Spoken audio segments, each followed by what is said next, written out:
मेरे ही क्रूमेट जो मेरे साथ थे, साइन करवा के लिख के लेके गए कि जब भी आपका गगनयान जाएगा आप हमें इनवाइट करेंगे और लॉन्च के लिए जल्दी से जल्दी हमें आपके व्हीकल में बैठ के जाना है।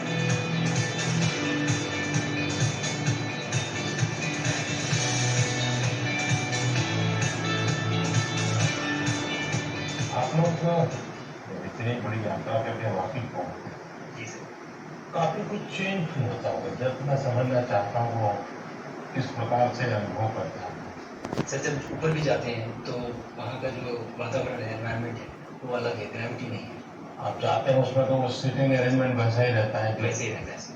और पूरे 23-24 घंटे उसमें निकालना होता है। हाँ सर, लेकिन एक बार जब आप अंतरिक्ष में पहुँच जाते हैं तो आप सीट खोल के अपना हार्नेस खोल के आप उसी कैप्सूल में आप मूव अराउंड आप जा सकते हैं, इधर उधर चीज़ें कर सकते हैं। ये जगह है बहुत तो नहीं है सर, लेकिन थोड़ी बहुत है। मतलब आपका फाइटर जेट का कॉकपिट है उससे भी ज्यादा अच्छा है।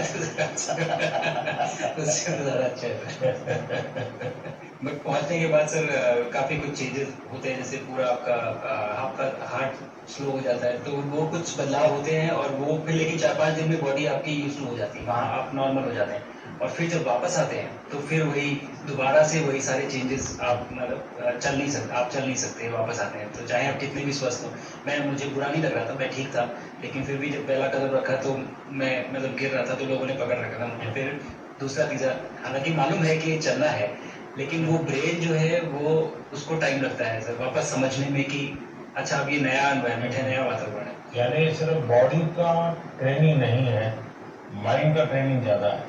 माइंड का ट्रेनिंग है सर, बॉडी में ताकत है, मांसपेशियों में ताकत है, लेकिन वो ब्रेन की रीवायरिंग होनी है, उसको दोबारा से ये समझना है कि ये नया एनवायरनमेंट है।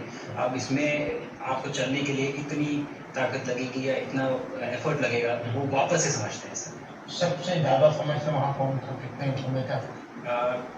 इस समय सबसे ज़्यादा समय लोग एक टाइम पे करीब 8 महीने तक लोग रह रहे हैं सर। इसी मिशन से शुरू हुआ है कि 8 महीने तक रहेंगे। अभी वहाँ जो लोग मिले आपको, हाँ, उनमें से कुछ लोग हैं जो कि दिसंबर में वापस आएंगे। और आप मूंग और मेथी का प्रयोग करके आते हैं। बहुत अच्छा है सर। मैं इस बात से बहुत सरप्राइज था कि लोगों को इसके बारे में पता नहीं था, इन चीज़ों के बारे में। फूड बहुत बड़ा चैलेंज है सर एक स्पेस स्टेशन पे। जगह कम है, कार्गो महंगा है, आप कम से कम जगह में ज़्यादा से ज़्यादा कैलोरी और न्यूट्रिशन आपको पैक करने की हमेशा कोशिश रहती है, और हर तरह से प्रयोग चल रहे हैं सर। और इनको उगाना बहुत सिंपल है, बहुत ज़्यादा रिसोर्स नहीं चाहिए स्पेस स्टेशन में। छोटा सा एक आप डिश में थोड़ा सा पानी डाल के उनको छोड़ दीजिए और वो बहुत अच्छे से 8 दिन बाद वो स्प्राउट होना शुरू हो गए थे सर, स्टेशन में ही मुझे दिखने को मिले। तो हमारी जो ये टिपिकल जो हमारे कंट्री के जो ये जो सीक्रेट्स हैं मैं बोलूँगा सर, जैसे ही हमें ये मौका मिला कि हम माइक्रोग्रेविटी रिसर्च में पहुंच पाए, ये वहाँ पहुंच गए। और क्या पता कि ये हमारी फूड सिक्योरिटी प्रॉब्लम को सॉल्व करें, क्योंकि एस्ट्रोनॉट्स के लिए तो एक तरह से है ही सर स्टेशन में, लेकिन अगर वहाँ सॉल्व होती है तो ये पृथ्वी पे भी लोगों के लिए फूड सिक्योरिटी की प्रॉब्लम सॉल्व करने में हमारी मदद कर सकती है। मेरा एक बार एक कोई भारतीय आया, जी सर। तो भारतीय को देख करके उनके मन में क्या रहता है, क्या पूछते हैं, क्या बात करते हैं कि बाकी जो दुनिया के देश के लोग हैं। जी सर, मेरा पर्सनल अनुभव जो रहा है सर पिछले 1 साल में, मैं तो जहाँ भी गया जिससे भी मिला, सभी लोग बहुत खुश हुए मुझसे मिलके, बहुत एक्साइटेड थे बात करने में, आके मुझसे पूछने में कि मतलब आप लोग क्या कर रहे हैं, कैसे कर रहे हैं। और सबसे बड़ी बात ये थी कि सबको इसके बारे में मालूम था कि भारत स्पेस के क्षेत्र में क्या कर रहा है, सबको इस बारे में जानकारी थी।